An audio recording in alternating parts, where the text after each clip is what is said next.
And one of the most stupid things civilization can do is inject old people with a liquid they don't know what it contains. So the guy who makes the injection doesn't know what's in there. The victim doesn't know. Nobody does know. Perhaps the top of the elite does know. And so I have also the idea we're working on at the moment that the civilization who did that 26,000 years before declined, had been wiped out. So this is not just that many million people will die, but there's a potential that the whole civilization will go down. So they just don't know what they are doing. And just one more sentence. And the civilization went down, they figured out what happened and built the Gizeh, the pyramids, to warn us, don't do the same shit again.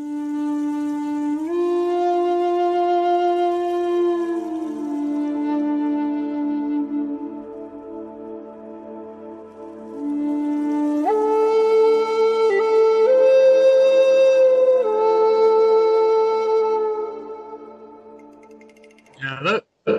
Hello, Michael. Hello, Andreas. Good evening. In direction of South Africa. Yes, this is where I am. So where do you exactly live in South Africa? In a little town about 2.5, 3 hours east of Johannesburg towards Mozambique. Okay, and in South Africa you also have Corona? Yeah, everything is locked down. We've been locked down since the 26th of March. Okay, and when will it stop? Who knows? Whenever the global elite decide they've had enough. I think it'll stop when Donald Trump wins the election. That's when it'll stop. Okay, it will take some time. Probably, yes. Yeah. Okay. Look, it's very clear for me, and I believe there are many people that agree with me on this. Is that what's happening in the USA is the great battle that's taking place for the world. Donald Trump is standing up against the global elite, against the Rothschilds, against the deep state. He's draining the swamp, and they know it. They know they're in big trouble. And that's why they're trying everything they possibly can to overthrow him, to discredit him. And because if he wins, and when he wins, I believe he's going to win, that's it. That's the end game for the Rothschild and the global elite control of the world. I think it's the end then. Okay, and so my thinking is that it doesn't make sense just to trust on Trump because in this moment it's a one frontier war, and I think we have to establish some more battlefields. And I think one battlefield will be also in the area of Germany and the UK. And you probably know this list, which it's called Deagle list. I don't know that list, but I want to talk more about the battlefield things and Trump. It's very important for people to realize what's going on. Okay. And that Trump is the only leader in the world. No, there may be others, but they've been very quiet. The president of Brazil might be another one, but Trump is obviously the leader of the world's biggest economy, the biggest central bank, the Fed, and he has taken control of the Fed, and he has taken control of the American of business and the flow of money in the USA. And for the last 100 years, the USA has been the great military might that was always used by the Rothschilds and the global empire to invade other countries that did not want to play along with the Rothschild control of the world. Mm-hmm. Now that is gone because while Trump is in control, they can no longer use the US military and invade other countries to topple the regime. Okay. So this is a big break. So in other countries, there are uprisings and people standing up. In America, it's the president that has stood up against the oppression. So there's a difference, because I don't know of any other global leader other than possibly Taiwan or North Korea or Cuba, possibly Brazil. Brazil is an interesting one. But Trump is obviously the guy that has stood up and taken the Rothschilds out of the game. Okay. And they're doing everything possible to stop that. Does he mention Rothschild by name? No, but he's taken over the federal bank of the USA, the Federal Reserve Bank. So he brought it into the Treasury, and he is in complete control of the bank, the money, what they do, how they issue money. This is why he's got an infinite amount of money. He just keeps putting out money, paying everything for the American people, paying everything and creating new bills. He is putting the debt onto the Rothschilds. He is making the Reserve Bank of the USA insolvent. They're carrying all the debt. It's just absolutely brilliant what he's done, and people aren't aware of this. Okay, so it's interesting. Not many people. Yeah, not many people. Already half a year before his election in 2015, I was here in Germany the first guy who presented him in alternative media to support the election process for Trump. So when everybody in Germany said, "Oh, Trump is crazy," and what is he all about? So I tried to figure out all the soft lines and come to the conclusion he is right. He is authentic, and he's our chance. And it was a bit of a prophecy, and I'm really happy about that. More and more people get aware of that he is really a big chance. And what the mainstream media and also the alternative media are doing here in Germany, everybody is picking on Trump. Yes. Yeah, of course. And, keep in mind that the mainstream media is owned around the world by ultimately it goes back to the Rothschilds, because they control all the big companies and corporations that run and control the media, and they all have to function within the socioeconomic and the financial structures that are controlled by the Rothschilds. So they control it, and people don't realize how incredible this is. Everything always leads back to the top of the pyramid, and the Rothschilds sit at the top of the pyramid. It's just crazy, and so very few other leaders or presidents or prime ministers of the world are of that mind. Most of the prime ministers, the Angela Merkel, she's in the pockets of the Rothschilds. The British guy, it's an interesting one. He's a very interesting one. What's his name? Boris. But the rest of the world, with the exception of China, obviously, and probably Russia, everybody is controlled by the Rothschilds. And Africa is the biggest and the worst example, because here in Africa you have the combination of uninformed and generally uneducated people that just believe their government. So they believe everything the government tells them. And even if they don't believe it, they just keep quiet, because otherwise they get persecuted. And South Africa is one of the great examples, because our country is lock, stock. I mean, we are one of the most controlled countries in the world, for the simple reason that we're one of the most powerful countries in the world through the minerals, the mineral resources that we have, and also the technology and the knowledge that there is in Southern Africa, in South Africa specifically. South Africa is a country with enormous amount of gold, and the gold, everything, gold, platinum, diamonds, copper. Of the soil, yes. Okay, South Africa is especially on the focus. And so you are alone in South Africa at the moment. Are there many people thinking like you in South Africa? Or why are you in South Africa? Oh no, there's a large number of people. I'm not sure what the percentage is, but Yes. it's I think it's just a matter of time for the critical mass. We just need to reach the critical mass, like in everything else. Once Yes. we reach the critical mass of people thinking like this, then it's going to be a landslide. And I think the 3rd of November is a very important day in world history.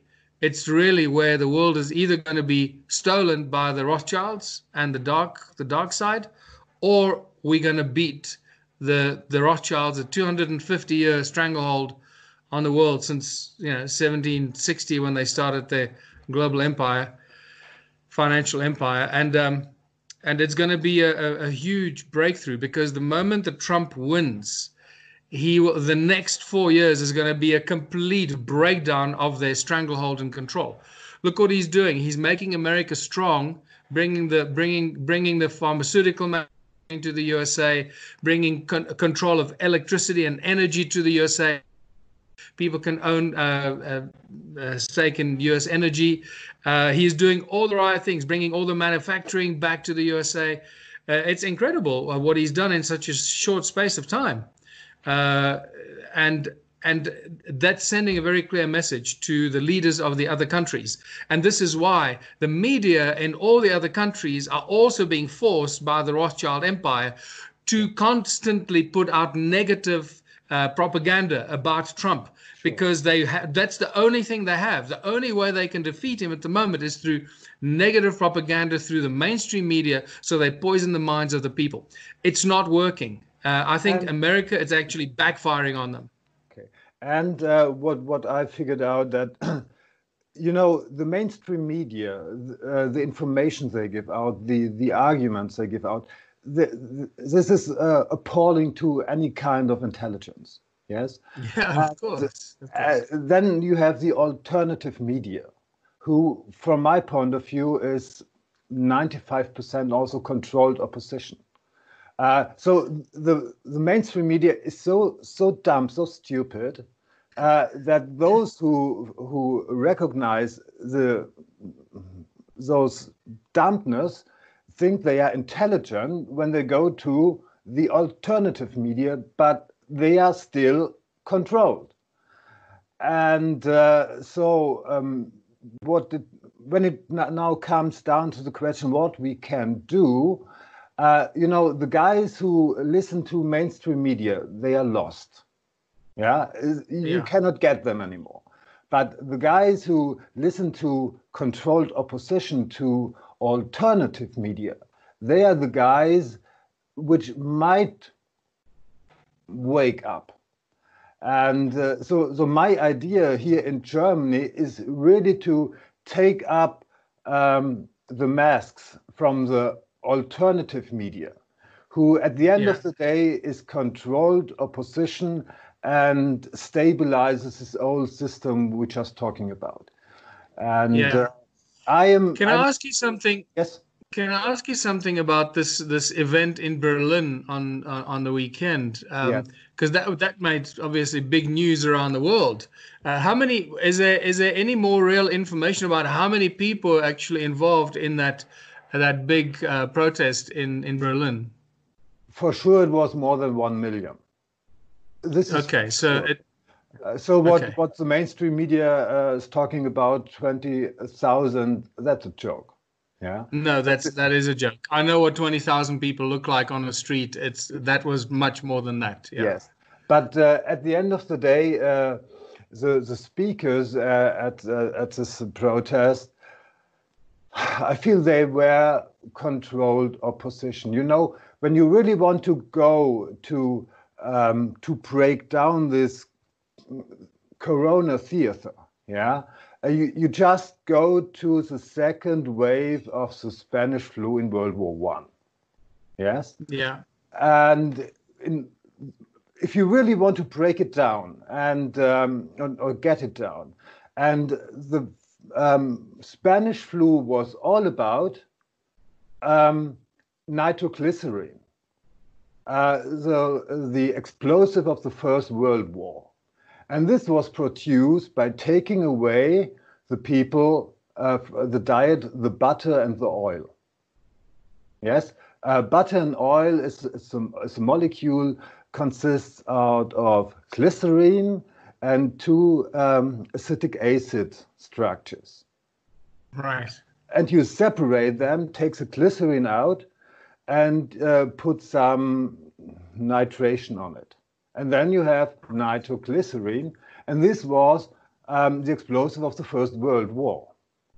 And Isn't that the reason why they invented margarine at the time, so they could replace the butter? exactly. Yeah. Exactly, that's the reason. And then it's not to any surprise that the normal flu was a bit more intensive.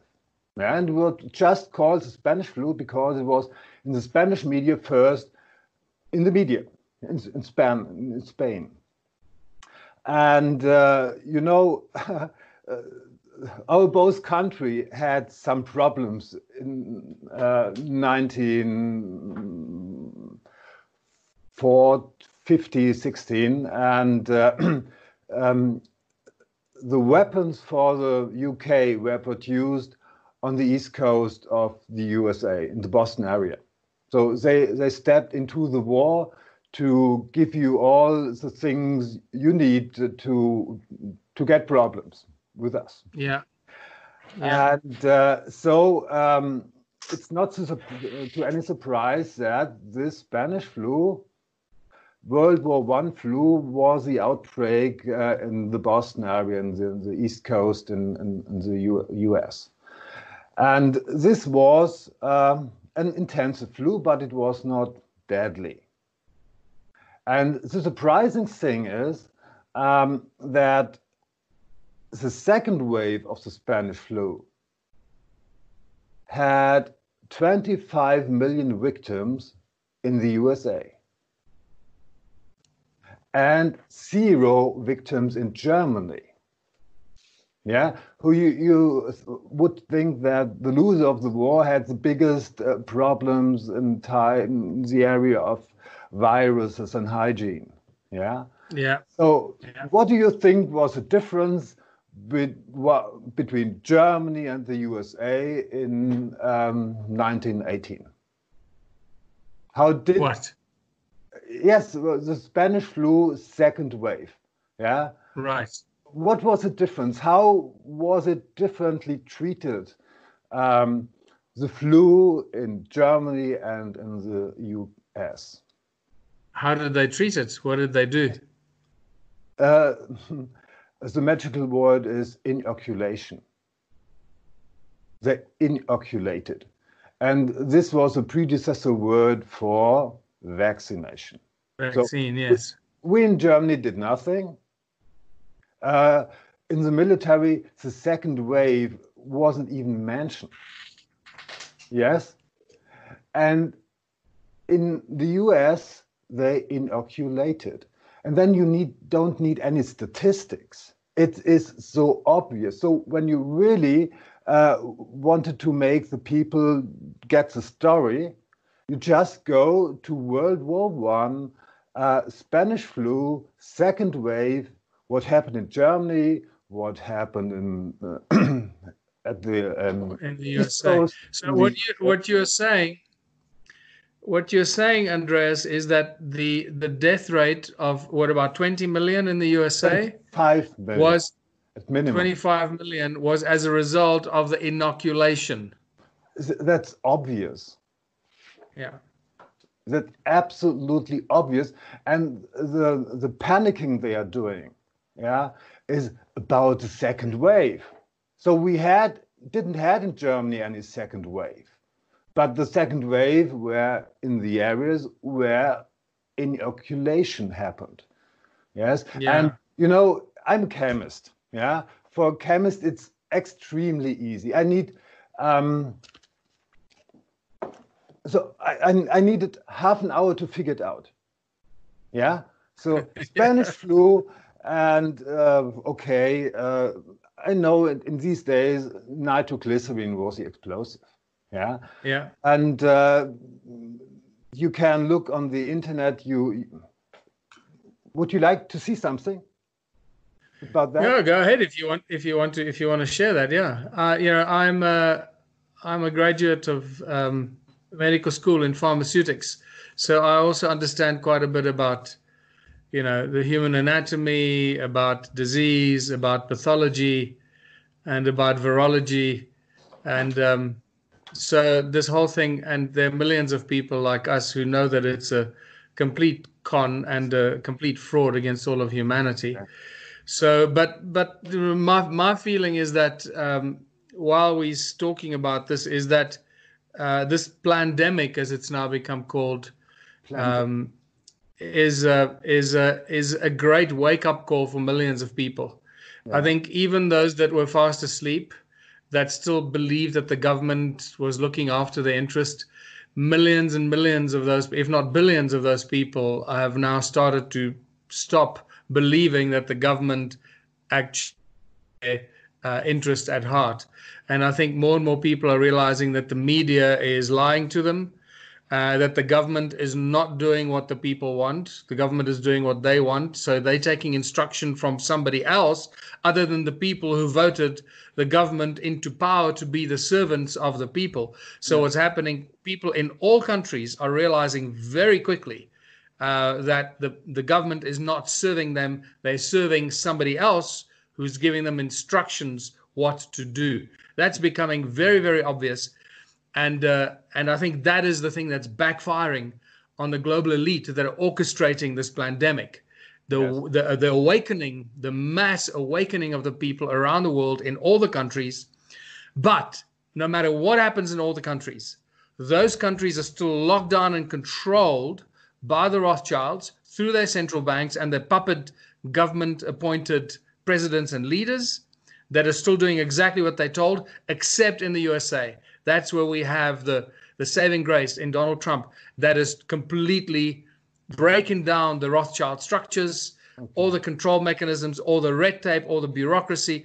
He's draining the swamp, like he keeps calling it, draining that political swamp in Washington, D.C., and they are fighting to the death. They are fighting for survival, because if they don't win, that's the end of that political deep swamp shadow government that's been operating behind the scenes. That's it. That's the end of it. And the moment that Trump succeeds in that, can you imagine what will happen to all the leaders and presidents of other countries? Unless they do the same, the United States, which will become far more powerful because of Trump, financially and militarily powerful, if the other countries don't do the same and take control of their central banks the way that Trump did, he's not going to do business with them, and they're going to be left out in the cold. It's a very interesting thing. It's going to happen here. And I think everybody has to think about what he can do. And I think it's not just the war in the United States. So everywhere in the world, people have to make intelligent decisions. And I think there must be a type of intelligent organization. And so there's those religious fanatics who think in the area of Armageddon. And perhaps this Corona thing is a type of Armageddon. And so I have at the Zoom meeting, so every evening about 150 people. And we brainstorming about what we can do before the lockdown. Is there any area where we can collect each other, come together and have a good time when the other have those Corona lockdowns? Anyhow, you want to see some things about these Corona inconsistencies about the First World War, second wave? Yeah, I'd love to see that. Yeah. Okay, schau mal. Okay, that's about Corona inconsistencies. You know this event 201, yes, in October last year, where all Corona happening had been simulated already in October last year. You know that? I heard about it. I don't know enough about it, but I heard all about it. So this is a symbol for that. Yeah, event 201. Here in Germany, all corona victims um, had been sick before. Yes, so there is no corona victim just has corona. And I don't know if you know that in the procedure of this test. Here is the protocol of the health government in Singapore. And the all decisive number is this 50, which means there is a test where you have a DNA structure and you copy it and multiply it and double it 50 times before you can measure anything. Yeah. Right. So it's 2 power to 50. That's 10 power to 15, or 1 million times 1 billion. Yeah, to have imagination what they are doing, you have 1 gram of sugar and divide it in 100 parts. Put away 99 parts, and what's left you divide it again in 100 parts. Put away 99 parts, divide it again in 100 parts, and put away 99 and parts. You do that 50 times. So now this is where you start this test. That's 1 microgram. And now you're doing this test. Do you have any idea where you end up? Tell me. 1,000 cars or 1,000 tons. Right. Yeah. So you call this a test. This is absolutely ridiculous. This is not a test, that's a multiplication machine. That's a trick of a wizard. And all people have to take this trick of a wizard and should believe on this. This is stupid. This has nothing to do with a test. This is word manipulation. Yeah. Well, so what this shows us, Andreas, is that the people who devised this pandemic are very smart. They're very cunning. They're very malicious, and they put together a very good plan to confuse the world, to lie to us, and to pull the wool over our eyes, and to force their lies on everyone. And it's incredible. This is not intelligent. This is stupid, and it only works out when the alternative media are also controlled. But when you put away the mask of the guys who make alternative media, it will break down. So the weak point in this pandemic are the alternative media. And really, I go no for them in Germany, and I'm a little bit aggressive to take them away the mask. So this is one. Okay, I don't want to make it Spanish flu. This was all about explosive nitroglycerin. So here in Germany, you have these posters, fishermen bring train oil. So this was decisive for the war. Yeah, so we have here in Germany more information about that. And so I looked English literature about Spanish flu. I only get German things. Yeah, so I looked for English literature and I end up finding German things. So the internet is not so much wiped out about that when it comes down to German language. So this had really been posters. It was all about nitroglycerin.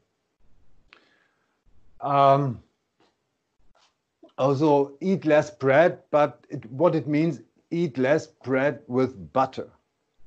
Yeah. So it was rationalized was butter. butter and oil. That were decisive.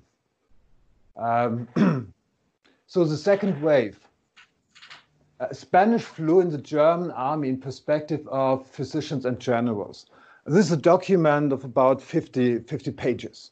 Yeah, it's from 2013. So it's very detailed, very much information, very much very good research about that. Yeah, and so when it comes down, I translate it from the perspective of generals, as also for normal soldiers. The Spanish flu was, imagine, a very, very low level importance on what happened in the First World War. Only in what it called Nebensätze, there was no focus on that when it was mentioned just by the way. So Spanish flu was by the way, nothing really of importance. So, and this was the summary of this 50 pages documentary study of Spanish flu, German army First War. That was all about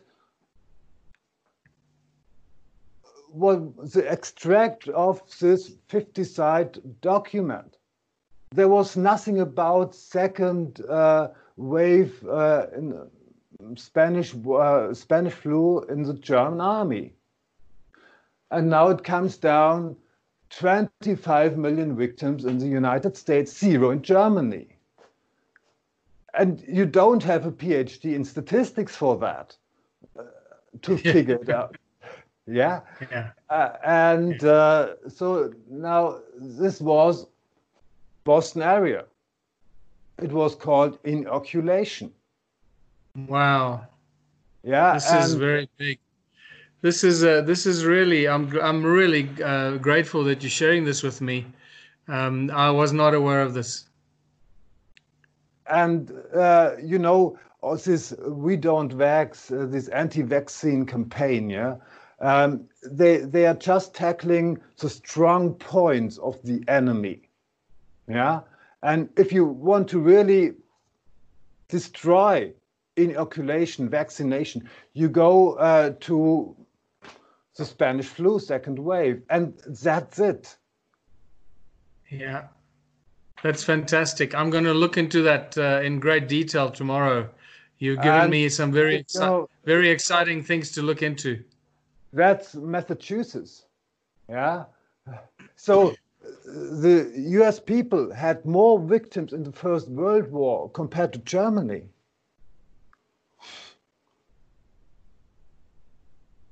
Unbelievable. And that's 100. That's 100 years ago. That's an amazing thing.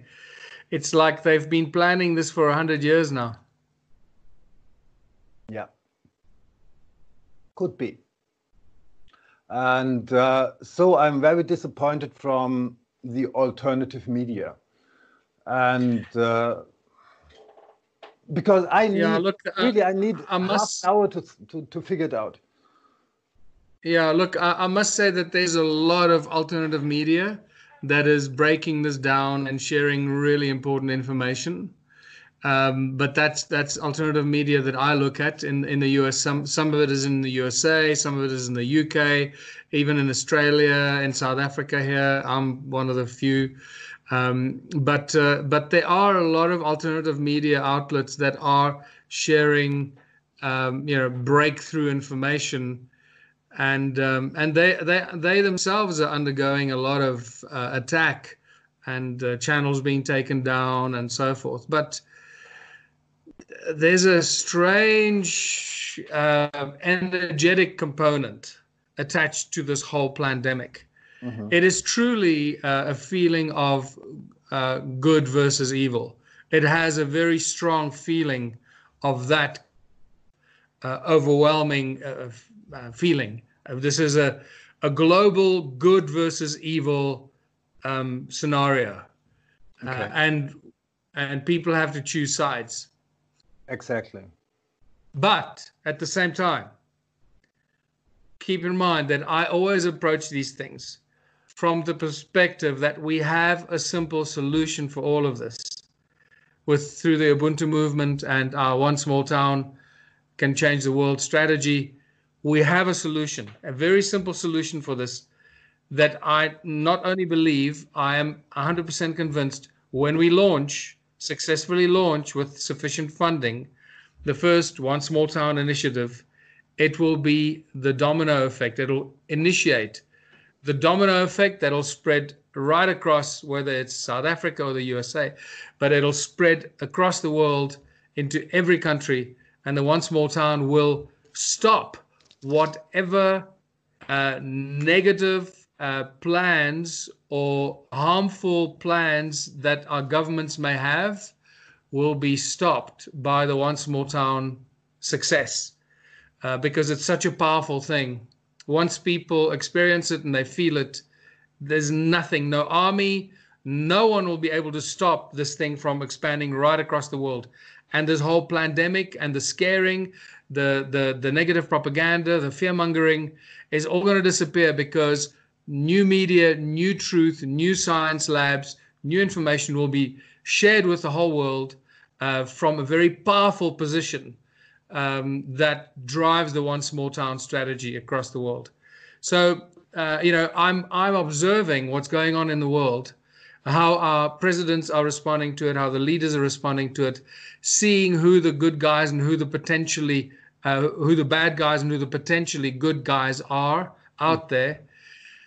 Because we will see that after November 3rd, when Trump is reelected, I believe, we're going to see a dramatic change. Literally, the virus in the USA is going to just disappear. Overnight, it's just going to be gone, because Trump is going to win. And they're just going to stop, because he's going to pretty much, the media is then going to love him because now he's the good guy. And they no longer be able to control the narrative mainstream media. Everything's going to change. And then I believe we're going to have our One Small Town initiative very well on the way with some of the new partners and funding that we're about to get. So when we launch the One Small Town initiative, and by the time Trump gets reelected, this could become the new global story and what everyone is talking about around the world. I'm actually quite convinced. You're just describing the good scenario. There might be a negative scenario when they accelerate this pandemic. So when they get the picture and when they figured out that Trump will win, they may accelerate this process. And people in the UK, people in Germany are not so much protected from the US Army. And so we have to think how we may organize ourselves in a decent, intelligent way. And so I'm researching at the moment, it may sound funny, I'm researching Pink Floyd. And I come to the conclusion that there's a lot of prophecy in Pink Floyd when you look on the lyrics. And I'm also, that was actually the reason why I contacted you.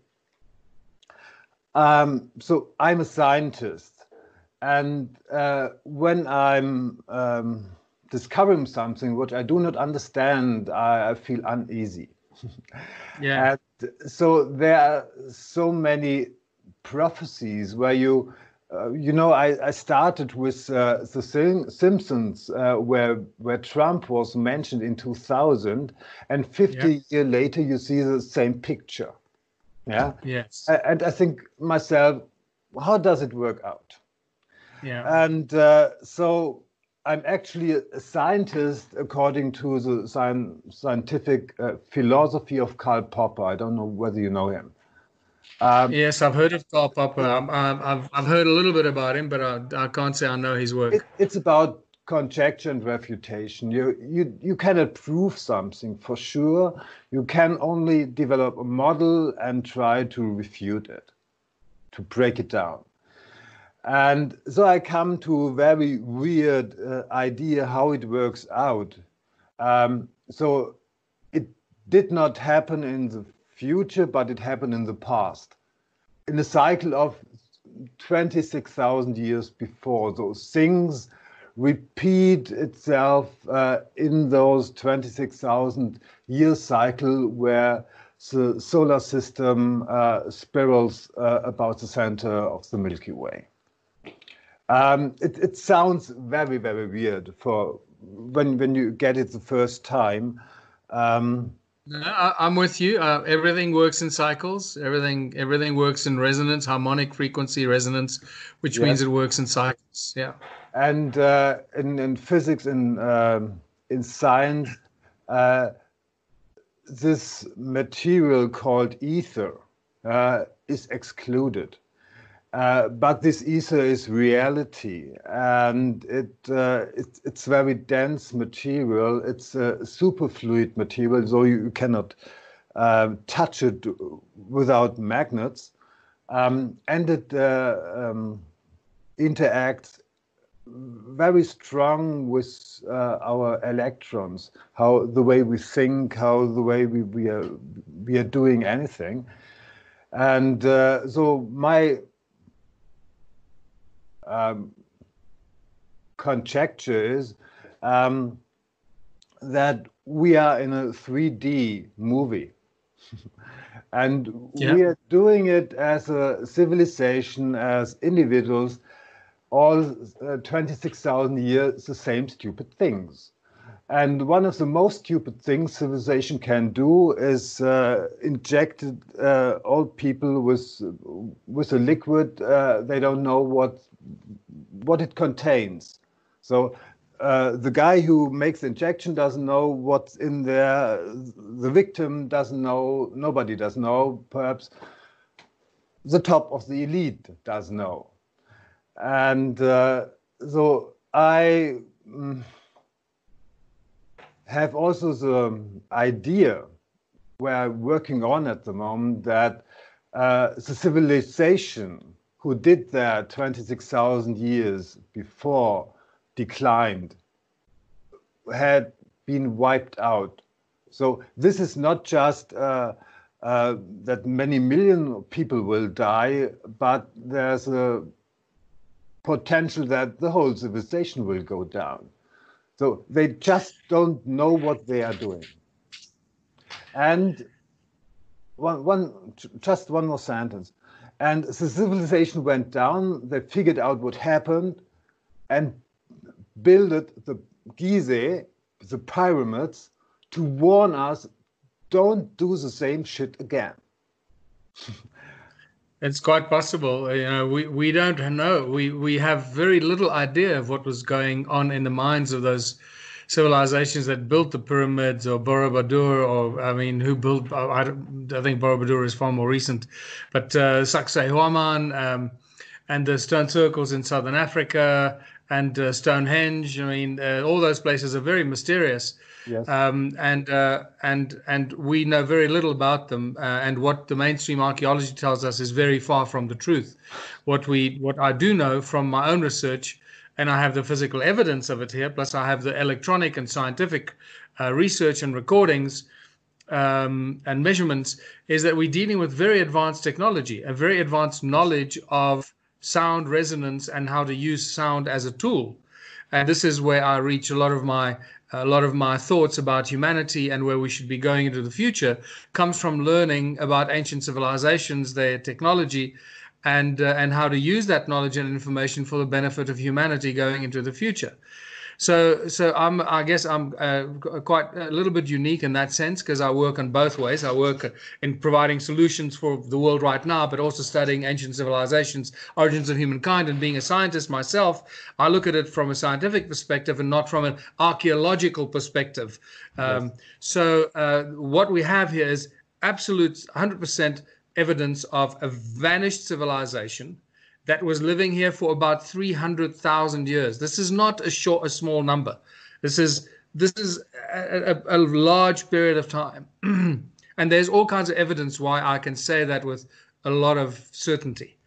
And this 300,000 year civilization or period that these people lived here may have had several waves of destruction and being wiped out themselves, until the most recent one, which we don't know when it was, because it's getting confusing, because there's unquestionable evidence that there was a huge flood that deposited water and mud right across southern Africa, right across all over southern Africa. I find the same mud fossils and mud sediment right across southern Africa.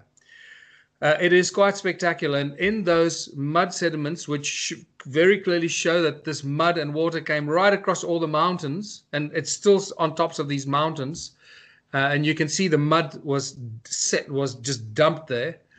And from this mud, we find all these fossils and fossilized body parts of all kinds of creatures that look humanoid, creatures that look reptilian with reptilian skin, creatures that look like dinosaurs, and creatures that could be the Anunnaki, like from the Sumerian text, the Anunna that were here, the Anunnaki that were mining gold.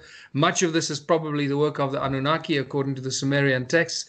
We now seem to have the physical evidence for that, plus all the ancient gold mines. There's loads of that, but also the giants. So I'm sitting with a timeline of 300,000 years of activity, very advanced knowledge of mining, of extracting gold, using sound, using the understanding of toroidal fields and the 0 point, or as Nassim Haramein calls it, the vacuum of the 0 point, the infinite density of the vacuum, and how they used that knowledge for all the technology that they needed to mine the gold, to build all these millions and millions of ancient stone ruins, which were machines. We've measured the sound frequencies, the electromagnetic fields that come out of them. What I'm saying is that the ancient civilizations did not function the way we work today. They had a very different social structure. And there was a moment in time when the slaves of these ancient advanced beings were released.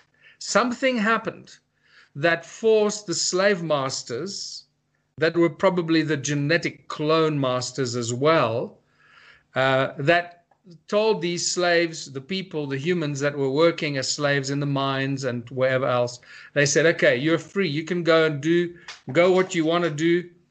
And I suspect that could have been around 75,000 years ago with this great Sumatra supervolcano, because that was such a big event that it probably caused a minor ice age. That's what a lot of people are suggesting. Some evidence seems to point. But what we find is that there's the volcanic ash from that Sumatra supervolcano has deposits here in southern Africa. I suspect that what they refer to as the exodus from Africa was as a result of that supervolcano some 75,000 years ago. That caused the living conditions here. They were so bad that the Anunnaki, or whoever the slave masters were of the people that were working as slaves, they just said, look, each to their own, do what you want, you're free. We suggest you go north. Get away from this smoke and this poisonous gas, otherwise you won't survive. And it's at that moment that we see this exodus from southern Africa into North Africa. I know I've changed the direction of this conversation a little bit, but the reason I'm bringing this up is just to highlight how little we know about our human history and how we have to rethink everything from the new discoveries that we find, especially like the fossils that I have here. Michael, And let me just finish. Let me just finish before I hand it over to you. The stones in the walls of the stone circle ruins. Yes. Of all the stone circles that I've researched, okay, this is the mind bender. All of the stones in the walls to date are all fossilized body parts of extinct creatures. Millions and millions of stone circles, walls with trillions and trillions of stones are all fossilized body parts of creatures. Just think about this, the immensity of what's going on here. We can't begin to imagine what happened here in ancient times. Okay. Michael, it becomes so interesting what we are talking about now. Would you mind we make a small break? We normally do it in our Zoom calls, make a small break of about 5 minutes and proceed? Carry on, yes. Okay, thanks. Absolutely. Okay. So our talk seems to become even more interesting as I thought. Do you understand the fossilization process? The technology? I had to study it because what I discovered is not in any book. So it's not in any textbook. It's not in any geological books that I've looked at. Geologists don't understand it. Metallurgists don't understand it. What I've discovered is a whole different understanding of a transformation, metamorphic process that takes place when organic material is trapped in mud and then is exposed to electricity, lightning, electricity, electric discharge. No, that's what happens here. The electric current is very important, but it doesn't have anything to do with mud. Yeah, but here we are talking here with I'm specifically talking about most of the fossils that I'm finding, not most, all of them come from within mud. Okay, so the point is, in ancient times we had a much higher electric field. It's a quite big story. To put it, to make it short, it's about the transmutation of carbon with oxygen combining to silica.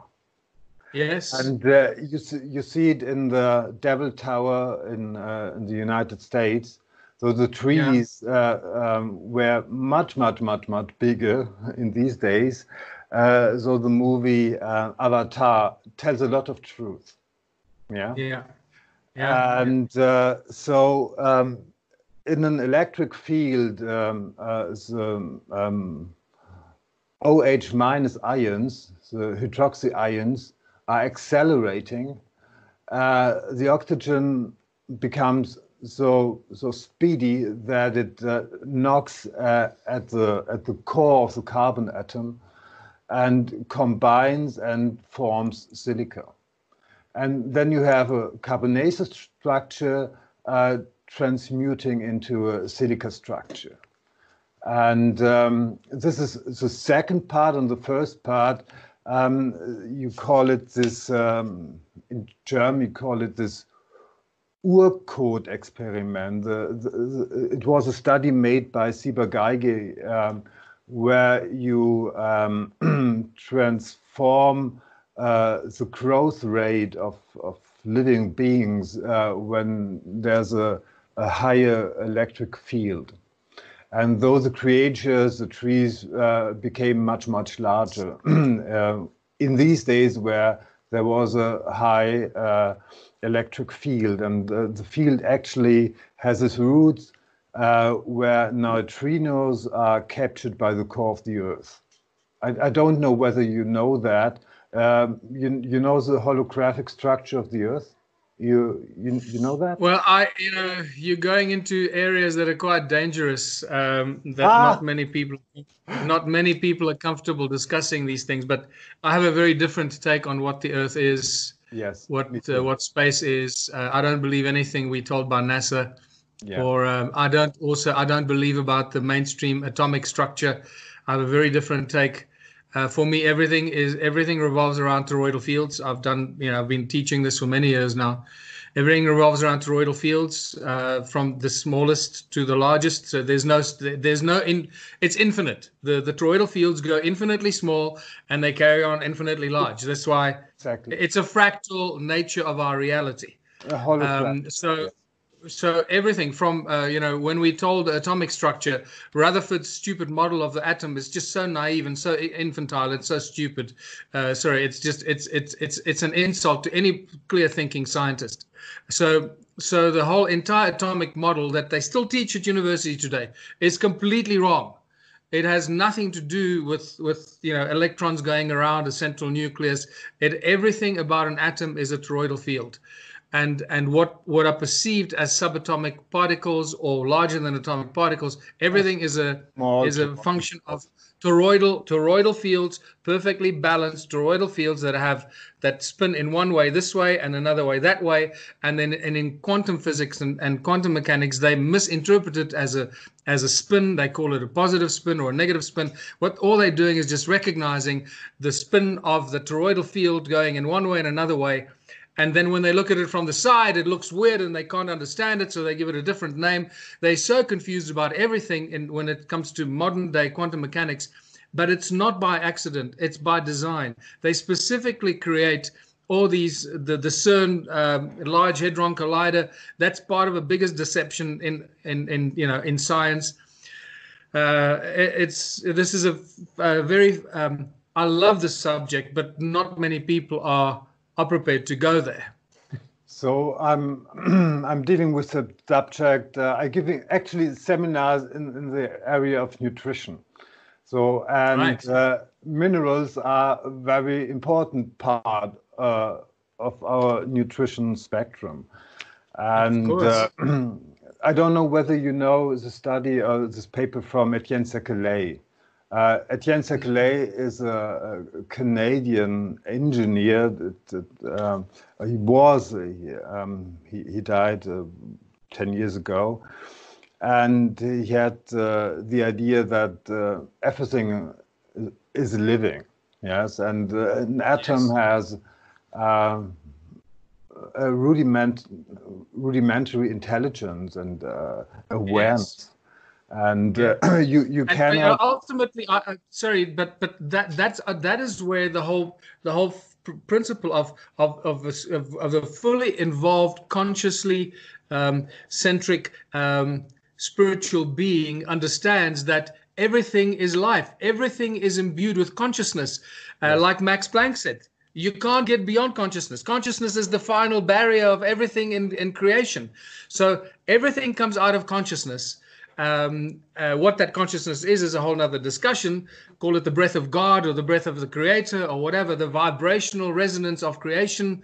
But everything comes out of that infinite field of consciousness. So everything is imbued with the same consciousness, whether it's a rock or a tree or a chicken or a human. Everything has consciousness in it because it's made up of the same matter, vibrational energy that creates it. It's the vibrational frequency that determines the level of consciousness, and I guess the relationship between the computer called our brain that connects to that consciousness and can then express it in some sort of a meaningful or understandable way that others can relate to. So yes, Yes. everything So is imbued with consciousness and everything is alive. yes. So the guys booking my seminar about nutrition, and I'm breaking down the whole paradigm of the world. And Very good. it's a very there 2.5 day seminar, so an extended weekend, and so it's a tough vacation for them, a tough 2.5 day vacation. and all their paradigm, how the world looks like and material is constructed, just breaks down. And you have to make this breakdown to put on the table something new, a new model, a new idea. So I'm going for that. And yes, I'm a type of a chemist who is, I call myself a real scientist, or according to Karl Popper, conjecture and refutation. And so it comes, actually it has its roots in Socrates. The only thing I know that I do not know, that I do not know. Yeah. Yes. So everybody who thinks, I know this is exactly the way I think, or a large group of academics, professors think, no, it's if you have one experiment where you contradict their thinking, it's dead. Yeah. Exactly. When your horse is dead, get down. And many pseudoscientists are just riding dead horses, dead theories, and yeah. Yeah, I like that. And so actually, I'm coming from chemistry, but I figured out that in chemistry, it's a joke, it's a theater, it's a pseudoscientific theater, and it comes down to physics, and it comes down to archaeology, and it comes down to medicine, and so I really have my joy to break all the theories down. And when you break it down, more and more of the reality comes up. And so I'm extremely happy to have a kind of spiritual brother on the other side of the cable or whatever.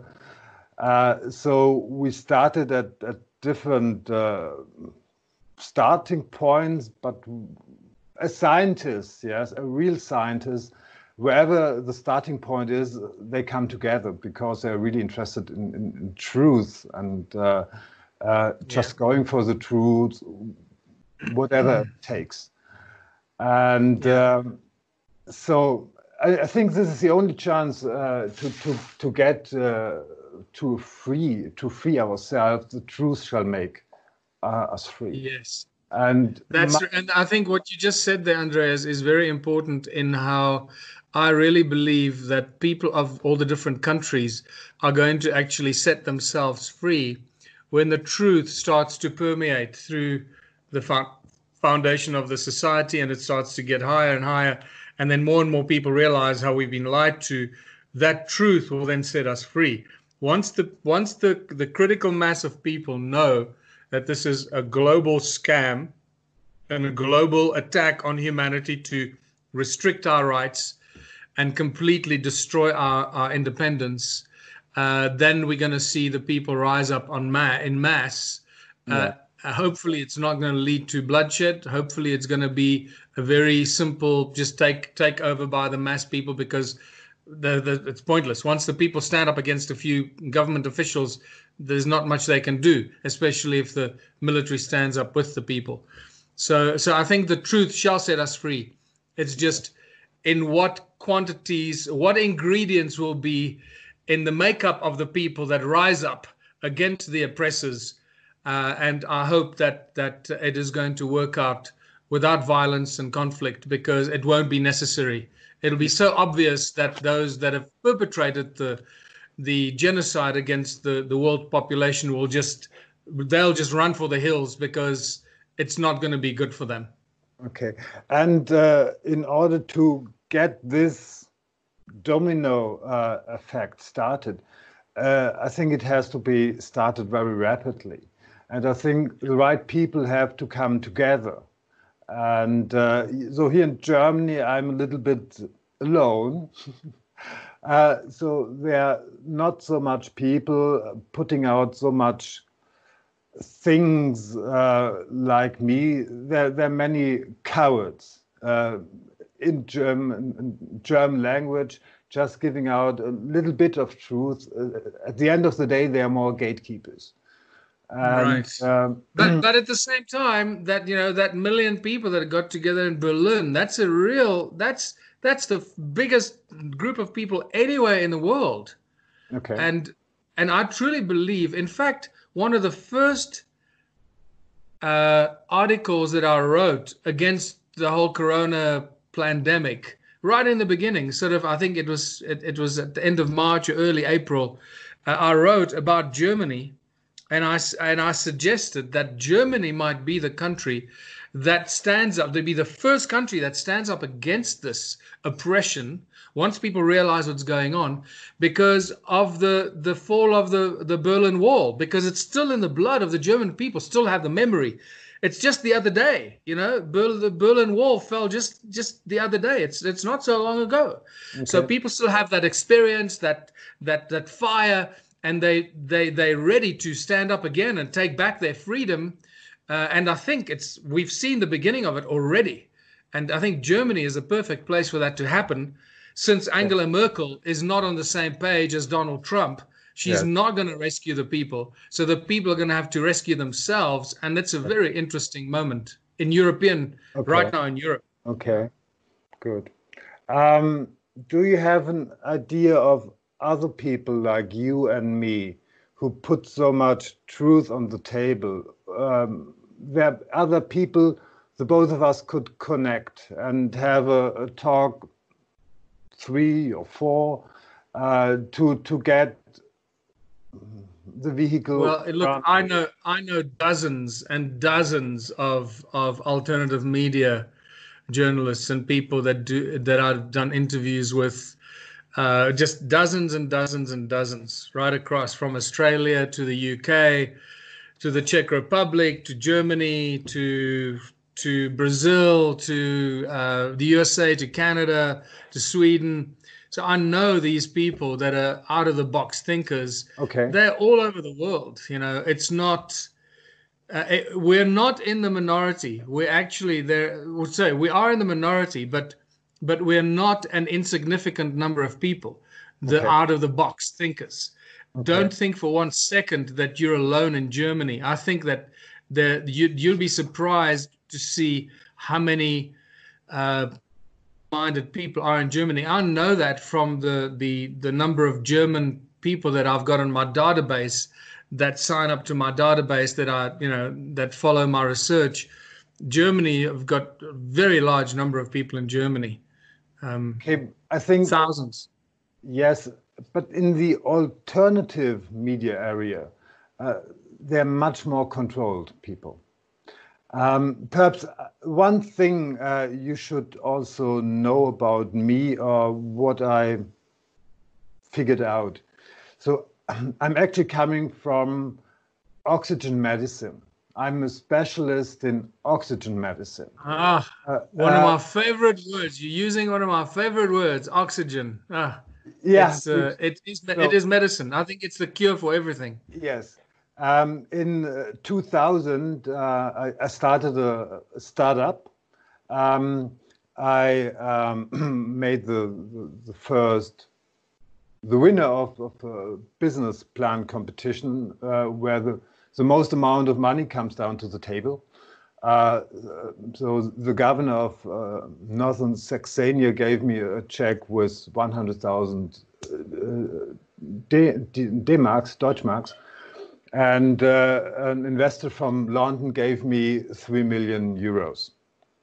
Wow. And we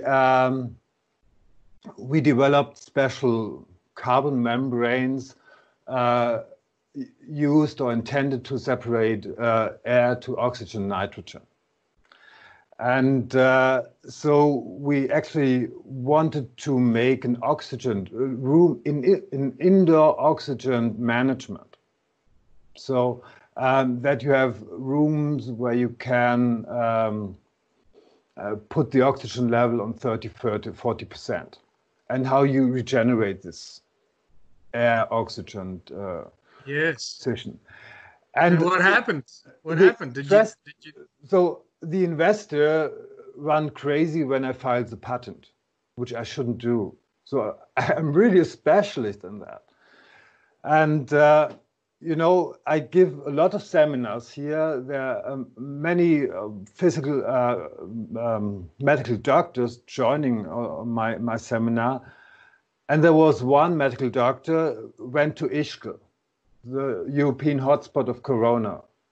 Yeah, do you know that, Ischgl? No. In Austria. In Austria, Okay. the pandemic started at a town, small town, a village called Ischgl. And this guy was together with 18 people, 18 men for 1 week. All went after that in hospital with corona symptoms, all of them. This guy, I call it Dr. Adrian, he went in, how you call it, he was unconscious, and he really struggled for life. At least 2 of the group died, but no one in the surrounding of the family was infected. So his wife was also in my seminar. The daughter was also 2 times in my seminar. The friend of the daughter was 10 times in my seminar. So I know exactly well what happened in the surrounding. Nobody was infected. So what happened here in Europe, in Austria, in this root of corona has nothing to do with infection. It was not a virus, that's for sure. And the strange thing is, they all had those symptoms which the people having in my room, where our rooms had at the first step uncontrolled oxygen management, generated the same symptoms. When you are in a room with oxygen, 30 or 40%, your immune system starts to work. We have a lot of anaerobic microorganisms in our body, and they are attacked by our immune cells. Yeah. And via our lung, the poisonous materials are deposed. They are expelled, exactly. And this is when you are in a high oxygen atmosphere. Normal oxygen therapy, oxygen medicine, you cannot take it for more than 1 hour. Then it becomes dangerous because the detoxification processes start to take too much speed. Then the detoxification is too strong. So when you are a couple of hours, 8 hours, when you sleep 8 hours in an oxygen atmosphere without a physician knowing what happened, and you just went out to normal atmosphere, you get all those symptoms of pneumonia. Right.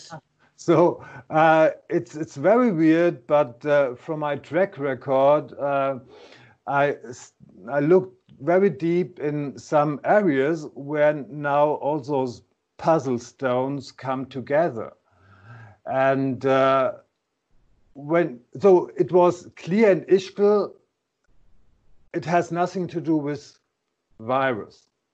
So from my knowledge, I know that you can design those symptoms of corona by oxygen room or indoor oxygen management, when you don't tell the people what's happening. And yeah, I'm of the belief that oxygen is one of those. It's a master molecule. It's a master compound, a master element. And I believe with oxygen we can solve pretty much all our problems. It's interesting that when you combine oxygen, which is a combustible material, it explodes, it burns, and you take hydrogen, it's the same, combusts, it explodes and burns, and you put them together, you get water that puts out fire. Isn't that interesting? I mean, that's just a small little thing. There's an infinite number of interesting things about the hydrogen and oxygen, both together and separately. But I love the fact that you're an oxygen fundi, because I want to talk a lot more to you about that in future. I believe we can solve a lot of medical problems with oxygen, including burn. You know, you obviously know that oxygen-rich water just completely cures your burnt skin. You can't even see that your skin was burnt. So there's so many beautiful therapeutic things that we can use oxygen for. Oxygen therapy was invented in Germany by Otto Warburg. Yeah. You know? So he got I did not know that. The Nobel Prize for that, and his pupil, his disciple was Manfred von Ardenne. Von Ardenne, you know. This was in Eastern Germany, and the guy, the oxygen specialist in the western part of Germany was Laszlo Fodor. And with Laszlo Fodor, I started to write a book on oxygen. Yeah, so I'm really deep in that stuff. And so I also have an opinion what happened in the hospital when they get 100% oxygen, how you call it? Mask. 100% oxygen mask, which is very dangerous. Yes. Extremely dangerous. And those guys do not understand nitrogen, and you also have to understand nitrogen. So there is so much misunderstanding of oxygen and nitrogen, and when they don't understand it and writing dead theories, stupid theories, they are doing so much damage. And I think I have put together some ideas, some knowledge, which more people have to know. Okay, so let me give you some good news. Okay. While we're on this, one of the benefits, or not benefits, I guess it's a benefit. One of the activities that we were going to launch with the One Small Town initiative, and I'm saying this based on the fact that I'm expecting some substantial funding for the One Small Town initiative, and that will be from somebody that's going to be partnering with me with a lot of funding that will enable us to not only launch a One Small Town, but also put together very specialized scientific research laboratories and medical research laboratories and so forth, that we bring together the smartest minds in the world to help develop these things with a lot of funding and start providing solutions for the world, not trying to make money out of it, but actually to provide solutions for the world. So this is imminent. I'm expecting this to happen in a matter of days now. Okay. So as soon as that happens, Andreas, what I will do then is I will reach out to you and let you know that we're ready to go. And then what we can do is meet either online or face to face. And I will then tell you a lot more about our plans and strategies. It's a lot more than just that, but I'm just giving you some exciting ideas. And we have technology that will just blow your mind already in our bag of tricks. Technology from healthcare to electricity to propulsion to all kinds of stuff that is just, people can't believe, well, people won't believe that this technology already exists because they've never been in touch with it. They've never had, conversations with the inventors the way that I have and that you have. So this is going to change the paradigm so quickly. So when I say the One Small Town strategy is going to change the world, I say that because I know what we're going to do on the scientific front, on the health research and the treatment of disease, on the building materials, on the scientific, on the new material science, on town planning, on every aspect of our society. There is already a plan of action to put the best of the best minds to change this paradigm of control in every level, from the materials we use to the houses we build, the way we build the houses that is not conducive to positive energy, to everything, the way we structure our towns and cities, to where we distribute electricity, everything is going to change. It can't change overnight, but what it will do is it'll provide a plan and a roadmap for the people to see where we're going, so that the people can get excited with us, because we include everybody. No one is ever excluded. Everybody is invited to contribute.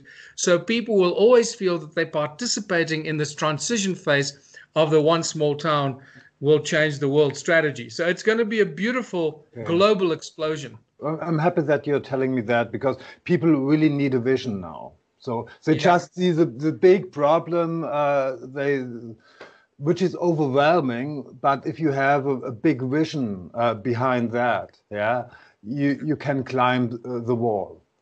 So I'm seeing the corona pandemic, and the more the governments put pressure on the people, the more the people resist, and they open their eyes, they wake up and they say, hold on, this is not what I want. This is not how I want to live.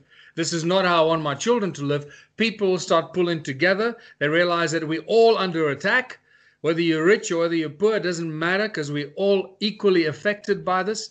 And people start actually uniting more than the global elite have realized. So in many ways, it's backfiring on them. They're trying everything in the United States with Antifa and Black Lives Matter, all these Marxist, Bolshevik, insurgent groups. It's very obvious what's going on. You know, they did this in 1918 in Russia. Now they're trying to do this in the United States 100 years later. It's working, but it's not working. It's really opening the eyes of the Americans to say, well, hold on, whoa, we don't want these guys invading our country. This has got to stop. So it's just really getting more and more support for Trump. And more Americans are going, we need to stop this. So it provides a perfect opportunity for the one small town to come as a solution for the people just at the right time. Okay. And when I say this, I have to look at some sort of a divine plan. This is not by accident. Trump wasn't brought in by accident.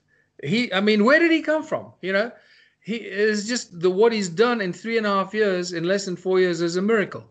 And how this pandemic is waking people up, and we have a one small town plan that we are ready to launch that has evolved over 15 years or 16 years now. It's not something that happened overnight. So it is a very well evolved philosophy. We have tried many things. We have tried all kinds of things. So we've got a lot of experience, from communities to projects to politics to all kinds of stuff, right? So, and now it seems that we're about to land the funding that will allow this idea to manifest and become reality, not just in one country, but in a number of countries, that will then create very strong strategic nuclei that will explode this around the world. And I think Germany is probably going to be one of them. Okay. So how we can make now this little talk between us more popular? Right. I think. So what I'd love to do is, first of all, you recording this. Yes. So if you can send me a link, put it on your website, put it out for everyone to see. Send me the link. Okay. Yeah. Send me the link. I'll download the link, and I'll also put it on my website. Okay. On my YouTube channel, and just start promoting this to everybody. Yeah. Okay. Thanks a lot, Michael. My feeling is we are brothers in mind and spirit and heart. I'm very I want to talk to you more about the healing side. Maybe we can have another talk. What we can do is we can keep them to an hour, so then at least we can focus on one subject for an hour and just stick to that subject, and we can have these talks whenever we have time.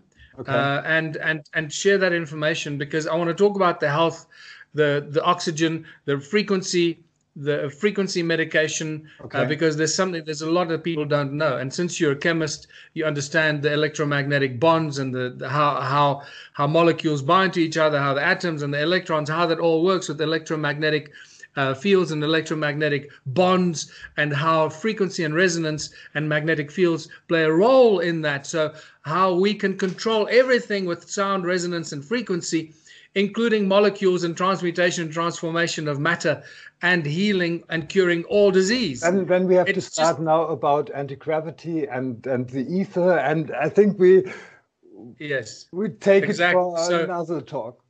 Yeah. Okay. Andreas, this is fantastic, man. Thank you very much. I really thank you for reaching out to me. I'm very honored that you did. Thank you, and I look forward to another chat. Let me know when you want to do it. Okay. And then let's find a subject. Maybe we'll talk about health and curing disease, the next one, because I think that's really important for people, and that'll be a very exciting discussion. Okay.